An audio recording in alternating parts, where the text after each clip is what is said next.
Hello, everybody, and welcome to the RC Update. Today we have a very, very special guest, Josh Lederman. Woo, yeah! Thank you for having me. I appreciate it. Welcome. And before I'm gonna do one thing. Before I ask you questions, I have one question for Jack. Yep. What's that thing on your face? Frankly, when you're filming, you have to improvise when you don't have like a fake mustache. And sometimes a marker is your best option. You could have grown a mustache. I could have grown a mustache. Thought about it too late. Here we are. So for a bit more context, because that was a pretty rough explanation, he was recording a video earlier today, and for it he was acting as a salesman. Salesman. Yeah, salesman. And Sleazy for that salesman. he drew a mustache on his face. And when I came in before you arrived, I asked him what the deal with it was, and he said it wouldn't come off. And it still won't. So we're gonna have an interesting rest of the day. Yeah, But enough about you. Let's start talking about you. Wow, I feel yeah. honored. All right. For starters, nice and simple. How was your day? My day was great. I mean, I went to my favorite class so far this year. I really enjoy human anatomy. Ooh. We're doing an epithelial tissue lab. So we're learning about all the different tissues. Tomorrow we have a quiz on all the 206 bones in the body. Do you have to name all of them? Yeah, so there's 57 names, but some bones are duplicated because you got the right and left side. Some of them have the same name, but it's 1, 2, 3, 4. So it's just it's a lot of bones, but the hardest ones are definitely the facial bones and the cranium. So, are you gonna do good on it? Or? I hope so. I think so. I've been studying for it, so I think got it in the bag. I'm mostly prepared for it. And I had an Intro to Medicine Club meeting, beginning of Access. Ooh. So that was fun. We're kicking off the year.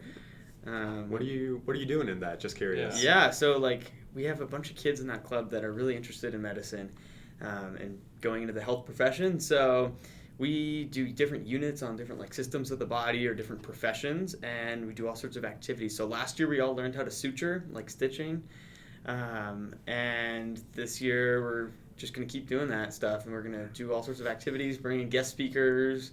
Ooh. Last year we brought in neurologists and That's surgeons awesome. and cardiologists, so it was really cool. Yeah. Yeah. No, that So sounds impressive. That sounds really cool. Well, we'll go instead back a bit in time. How was your summer? It was good. I mean, it was definitely different than all the other summers with COVID and everything, but good thing everything was loosening up all the restrictions and stuff. So I had a good summer. It felt like it went by too quick, though. What was your favorite thing you did? I went to Hawaii and I went to Florida. Oh, let me tell you about Florida. So my grandparents live down in Florida, and they live near Daytona. And the day that we arrived there, they happened to have an event at the Daytona Speedway. It's the first time they've ever done this, where you could bring your own car and drive on the Daytona Speedway. So my grandpa has a Corvette, and we took it, and I got to drive on the Daytona Speedway in a Corvette. It was pretty fun. That's Wow. awesome. I know. That was the highlight of my summer by far. That's My amazing. grandpa's in the other seat, and I'm driving it. It was super cool. I just went out and looked at schools. You really... My highlight was I started working at a department store. Oh, man. There you go. Hey, that's fun, too. You got to make money somehow. gotta make those bills. It's a lot different than driving a Corvette, though. Someone had it better somewhere. All right. So I'm guessing then you didn't have any job or other I stuff. did. So I worked as a swim instructor. I've Ooh. done that for 2 summers, teaching little kids how to swim and helping older kids with their stroke. I got my certification for it and all that, but started to dial that back because I don't like being cold and wet in the water, and kids are gross. They spit on you and they splash you, and it's really annoying. So Seems like you had a pretty good busy summer. yeah, and then I started working at Target too, but I quit. Oh. When was that? That was from July to last week. I quit because they wouldn't reduce my hours during school. They wanted me to work 38 hours this week. Ooh. Yeah, and I'm like, you do know I'm a full-time student, and Yeah, I'm involved that's- in a lot of other stuff. And they're like, yeah, we know, and I'm Yeah. like, okay, goodbye. Yeah, so. Yeah.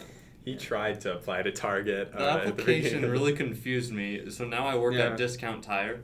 That's a good story too. Yeah. The only problem is they're not open Sundays, so I can only work Saturdays on the weekend, and then Yeah, it's only some days during the week. So Yeah. it's a bit funky, but job's a job. that's still fun though. Yeah. Yeah. And then I'm also just curious, are you starting to plan for college? What's your idea for that? Yeah, I mean, I know I want to go into the medical field, so I'm thinking somewhere with a good pre-med program. And I'm also thinking I want to go to a smaller college, just because I don't want to be at a huge school and be like lost in the crowd type of thing. Yeah. So, So you can get a personal interaction with your teachers. exactly. More Yeah. hands-on. Exactly, like smaller faculty to student ratios.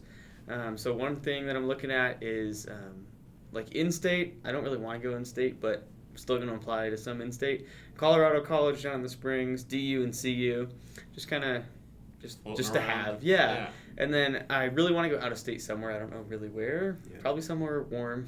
Any ideas, just like college-wise for that? Yeah, U of A has a good honors college and a good pre-med program. Is that Arlington? No, University of Arizona. Arizona. It's down south in U of A. Tucson. Yeah. That, ASU's like the one north. That's my this is cousin U of went to A. ASU. Yeah. I get them confused. That's where my 'cause- sister goes. Yeah, I get them right. confused too.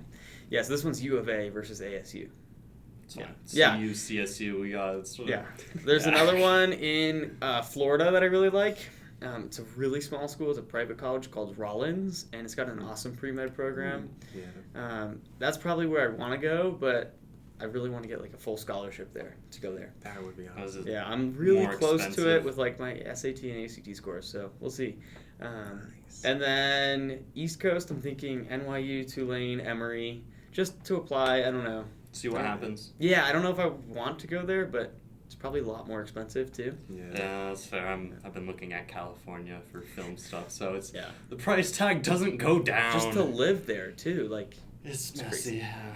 NYU has been on my radar too, but for different reasons. I'm a journalist, Yeah. so I've been thinking No, about that's studying awesome journalism there journalism. because they have a big liberal arts thing there. yeah. But Yeah. I've heard good things about their pre-med too. Yeah. So, Yeah. but it's the thing is it's a huge school, very expensive. It's also and just that- it's I don't think I'd go there. I really it's don't. in the city. It's not like a campus. Yeah. You know? And that's It's true. I just kind of want to apply just to see, like, have Just see if I options. get You know, it. just that's have good. options. That's good to know. Yeah. Well, we'll start moving on to questions about student council because you're obviously involved in that Yeah, as Mr. Secretary. He stole my line. Okay. So I'll just start off. How did it feel like when you won the election last year, or whenever that happened? That was a turbulent time. We'll just say that. That was tough because, like, I'd won the first poll of it, but then there were some claims of election fraud, which kind of reminds you of the 2020 election. But, you know, so they had to go through every single ballot, and, like, they did a re-vote, and that was just a messy time in student council. Yeah, I remember that. Not how it should have gone, and like they just shouldn't have released the results and then said, "Wait, no, we take it back." But you know, it's over. And then so they did a recount and recounted every student's vote to make sure that they were from the right school, the right grade. They didn't vote more than once. So and then I won it again the second time. So How won long? twice. Do you know how long that process took? Over like a week and a half. So that was really annoying. Really Being one of the nervous. candidates, like thinking that you either won or you lost, and then Right. wait, it's gonna change. It was kind of a disaster. I feel that sounds very stressful. It was, and I was leaving for Hawaii at the time. Like, I left, like, the very first final day is when I left. So I had to take all my finals early. And, like, I'm on the plane, and we're, like, all texting, like, oh, like, when are the results coming in? It was just a disaster. But it's over, and at least things have settled down. So, Yeah. and at least there was no fraud in it, too, you know? Like, I can't believe I'm We saying solved that. it. But, yeah, there was no fraud in our school At election. least there was no fraud. Yeah, that's what we like. Give me a fist bump. There we go. All right. No fraud. So then, after joining Stuco, and especially now since you're a board member, is that the right term for that, or? So I am an executive council member. I know. Ooh. And then I'm actually a board member for the Douglas County School District. Really? Yeah. When did that happen? That happened last year. So we have a student advisory group. That's actually a really cool thing to talk about I because heard about that. like we represent all the 63,000 students in the district. Mm-hmm. So there's students from, I'd say, every single school. And there's probably about a total of 80 of us on student advisory group, or we call it SAG. And it's an official like advisory board for the Board of Education for Douglas County. So I'm now with Lucas. He's from, I think, Douglas County High School, and we're co-presidents of that. Then we have like some junior officers as well, and we're kicking that off. We're gonna have like town hall meetings. We're gonna like send out newsletters and polls. I don't know if you guys remember last year when like they were deciding masks, no, or like no, it was like hybrid versus not, like what type of learning option do you want, and the board was going to make a decision. Well, the students that were the co-presidents of that, they made that survey and sent it out to the students. So like it's a really good way. We're like the liaisons between our schools and the Board of Education. So like if you ever having something you want to see implemented in the district or something, you come to us, and we have all these different committees that we work on. It's pretty cool. So it's like crazy. Government at the student level, but also at like the district level, which is really cool. Really, what's it called? Student government. Incorporation. You're working with people that are higher up. You're incorporating our school, and you're getting our really representing us, and I think that's great. It's really like an honor too, because like not every Board of Education has that. I don't really think anyone in Colorado except for Douglas County School District has that, and they don't have to have that either. There's nothing in the bylaws, there's nothing in state laws saying they have to have a board made up of students, but we do, and I think that's pretty cool for our district to do that. How long has it been here for? It's actually been around for quite a while, but we're trying to make it more known too. That's a cool thing, right? Like, not a lot of students know about it, and it's something that you could even join if you wanted to. It's exciting. Student government. Yeah. Give me a fist bump for that. Yeah. All right, so back to Stuco. What's it like not only being part of the executive part of that, but just as a member of Stuco, organizing events and meeting with all the other Stuco members to figure anything out, really? We have a really awesome team and our student council, and we're all very like different minds, but we all work together really well, and that's what makes us really great. I think we pull off a lot, and this year we have a really packed agenda of what we wanted to get done, more than we've really done any other year. Even last year with like COVID and everything, we still managed to do a lot. I mean, Wish Week was pretty much normal, other than a few like events here and there. I mean, we added the drive-in movie, we added all these things. We still had almost the same amount of money raised, which is, I mean, that's amazing for Make-A-Wish Foundation. We work really well together, and the cool part about being on executive council and being more of an upperclassman is being able to teach the younger members of student council, so that when I'm gone, like, they can take over and they can... nothing will go wrong. Yeah, exactly. They're going to learn my ways. No, I'm kidding. Yeah, I mean, we all have that fear with leadership that you can try to teach them as much as you want, but, like, sometimes you fear that it won't be the same as when you were there. Is it narcissistic? Perhaps. But I think it's acceptable to teach. I mean, especially, I know you're teaching them good things, right? Yeah. It's all right. Well, and the cool part about that is, like, when I was a freshman, I used to look up to those seniors that were, like, the leaders of the committees, and, like, you don't have to be an exec to be a committee leader. Like, for our homecoming, we have different committee leaders, and we just, like, broke up into those committees. But not every committee leader is also on exec, but they're more upperclassmen, they're more experienced, just so that they can lead the younglings in student council, and they can raise them and show what we've done in the past. But I've learned everything I've done from all the upperclassmen that were above me. So they've passed their traditions on to us, and we're passing ours to them. Wow. That's inspirational, even. Well, it makes you think. We'll go to more of a personal level. What are you, as secretary, doing this year? So, really, the titles aren't too definitive to your role. More of your title, everyone in student council is in student council, and everyone's ideas are treated equally. It's not like, all student council members are treated equally, but some are more equal than others. No, the president's word is what it is. Exactly. We're all like equal. We all share ideas. You're all involved in the same meetings and stuff like that. But on exec, we have other meetings that the other members don't have. So we have meetings every Friday morning just to kind of talk about what we need to get done that week. And we make some other decisions just so that things keep running smoothly.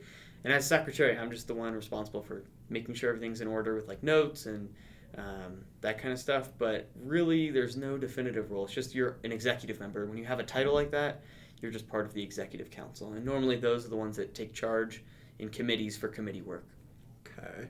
And then I guess I'll just go and ask, what are you guys planning for the next couple of months or for the rest of the year I even? mean, I know you probably can't say everything. I can't now, say but too much. Definitely our back to school dance. So normally we don't have a spirit week for that, which is pretty cool. So we decided why not add it. So that's a little extra on everybody to participate in that. So we have that, and then on August 27th we have our back to school dance. So we've planned that. We've already jumped into homecoming planning. Ooh, success. I can't say too much about it, but it's going to look a lot like years past with homecoming. Obviously, we didn't have it last year, but we're doing homecoming this year for 100% sure. We're going to have an awesome venue because obviously our gym flooded, so there's just obstacles are always being thrown our way. So we've got an awesome venue. Our theme is going to be really cool. We're going to also have a Spirit Week like we always do, and all of our events that we always have. It's tradition. We always have them. So we're going to do that. Of course, we're going to have Wish Week this year. Bigger and better than ever, right? Tradition. We haven't started planning any of this, of course. We're really only up to homecoming right now, but the idea is that we'll also have some sort of October or like Halloween sort of event. So whether it's a trunk or treat or something completely different, we haven't gotten there, so there's nothing to like share about it. But it's in the works, right? Right, it will be after we're done with homecoming. We might do a winter event. We might do like a winter New Year's, something like that, and then we really jump into Wish Week. We were going to have a prom this year, so everything's really jam-packed. We've got a full schedule ahead of us. Normally we don't do like a winter event and an October event, and so it'll be pretty fun. I think it was especially important to have those this year because last year kind of got a bit messed up. Yeah, but and it's good too because like the the seniors in our class, we've really only had one regular full normal year. We had like technically 1.5, but full years, this is hopefully going to be a normal year for us for the most part. I have to ask this really quickly because we're either almost out of time or we have a lot of time. Yeah. Do you have A lunch or B lunch? I have 4 thoughts, so I've Both. Perfect. We have Okay. too. We Well, can keep going for if you're awesome. okay with that. Yeah, I'm good with that. Okay. So stuff you already had planned. The gym, it's kind of messed up a bit. There's a bit of something or another that happened in there. So like you said, events were being moved out of there specifically because I've heard a lot of stuff being moved around, talked about the back to school dance being like at the middle school, and then now it's back in the commons. And So our back to school dance was never planned to be at the middle school. That's No. all just for me. I'm just making sure. You are getting that. That was right for homecoming. That would have been really bad, right? Like, so we went out and we looked for venues, and we've secured one. I can't say too much about it, but we will have homecoming that is not at middle school. So that's always good. That's awesome. That's good to know. That's just reassuring myself, Yeah. And then, so other stuff, for example, like tryouts or basketball. I don't know exactly when the gym is going to be fixed yet or anything. After fall break, it'll be fixed. After fall break? Yeah, so Okay. it's so quite a while, but I think what is fall break? Middle of October? Something like that. Yeah. So are you at student council informed on the progress? Like, do you get insider information on that kind of stuff? Not really, no. But I mean, it does help too, because if we're planning something, then and especially being on exec, we're sometimes a little bit more informed just because we're the ones having to go out of our way to get more information. And then we bring that back to the rest of student council and the student body. But yeah, I mean, the gym, all I've really known about it is, they're working on it. The gym will be done after fall break. All right, yeah, so they're not entitled to tell you all the information. Unfortunately not. I can't use my power. That's understandable. So then, on the subject of dance and everything, because I sort of want to get more insight on Stuco a bit, how is it that you guys plan these dances? Are you guys like big old brainstorm session, or just throw around, talk about stuff? I don't know. They just sort of, especially like the 2 years ago when I did go to like the back to school dance and homecoming and all that, I just kind of showed up on it. I didn't really know what was going on, so. Yeah. Well, first let me say our back to school dance is definitely not at the middle school. It's going to be in the commons out here at Rock Canyon, and also we're going to have like the courtyard available. So like when it gets hot inside, you go outside and you chill out. Yeah, you can get so some water. Yeah, exactly. Yeah, water, whatever. We'll have the DJ and everything inside, and then so all that space will be available, which is nice. Since we don't have the gym. But like brainstorming sessions are a big thing we do in Stuco. So when it's about time that we start planning for an event, what we do is we get in a big circle. And you got to remember that there's 40 of us in student council this year. 38, 40. I think there's 40. Something like that. Yeah, it's round up. It's a big class. So we're in this huge circle, and this is another thing where like the roles come in play of like execs. So this year we have 2 co-presidents because they like want to. Yeah, it's complicated. The election this year, right? Yeah. So. We have 2 co-presidents, and they are the ones at the front of the room. Normally, it'd be like the president and the vice president, but it's just the co-presidents. So they go up to the front of the board, and they're like keeping track of all of our ideas that we've gone around. So we start with one person, you go around the circle, and everyone is like sharing. Yeah, you're kind of supposed to come with something. You're not like, oh, I don't know, and then next person. No, like everyone's really got to contribute, and it's a process. You can't just have one person and then choose that. So we go around the circle, you get everything on the board, and then sometimes we'll go through and talk about each one, like, oh, how would this look? Or, hey, I want to add something to this. And then we start, like, going through and eliminating. So we'll do a vote, like, we'll just go through first, and everyone will just, like, thumbs up or thumbs down. Yes, we, like it, we want to keep it up there, or no, like, we don't want that. So that's our next step. And then the last step would be everyone, like, once we narrow it down to, I don't know, 5 or 6, then everyone might get 2 votes or 3 votes, just depending on how many we have left up on the board. And heads down, everyone votes, and they count, they tally them up, and then we go to, like, top 2, and then you vote again, and that's our theme. And then it works, like, how does this going to work? Like, we voted on it, but we have no idea what it's going to entail. So then we talk really in depth about what our spirit days are going to look like, what the week's going to look like, what names we're going to use, like what's our homecoming week name going to look like versus what's the dance name going to look like. What are all the spirit days going to look like? So it's a really involved process. Yesterday we just did all of our homecoming, and that took the whole day. So like it takes a long time. It's exciting. Yeah. Democracy at work. Yeah. I love to see it. America. All right. Talk about the lunch. Sorry, some of these questions. So, while you were getting that, I remember specifically on a poster you had talking about the food. Yeah. You know what I'm talking about. I do. Like with the options. You're like, yeah. We need new food in here, right? I don't know what's happening. Someone's gonna have to catch me up on this. So last year, my campaign, one thing that I said I wanted to get done was to bring in new food into the school since Subway closed, right? So since Subway closed, we need another thing of food in here. And actually we were kind of talking about the Douglas County School District thing. So I was talking with our liaison that connects our subgroup to the board. We're actually going to bring in one of our, I think it's like the district's nutritional lead or something like that. They're in charge of the food for the district. We're bringing them into one of our first student advisory group meetings as like a guest speaker. So we have 2-hour meetings every like 4th Monday or 3rd Monday of the month. So about 1 meeting a month. And in the first hour of our meeting, we have other people come in, whether it's like an update from the president of the board or if it's a like if we want to focus on the nutrition aspect of the district, then we bring them in. So they're one of the people that we're reaching out to and talking with to talk about that. And right now it's just on the books, but nothing like has actually happened with it. But yes, we're working on it. Because I imagine by the time everything's filled out. Unfortunately, it might not be until at earliest next semester, but I don't even think that's realistic. Probably next year. Yeah. To be honest, I didn't know the Subway was closed. Yes, the Subway's been closed for like a year and a half. No. Yes. Since COVID, yeah. Yeah. I don't. But is the sign still there? Yeah, the sign's still there. Oh, still there. But it's like they have a garage thing that they pull down. I think I'm being gaslit here.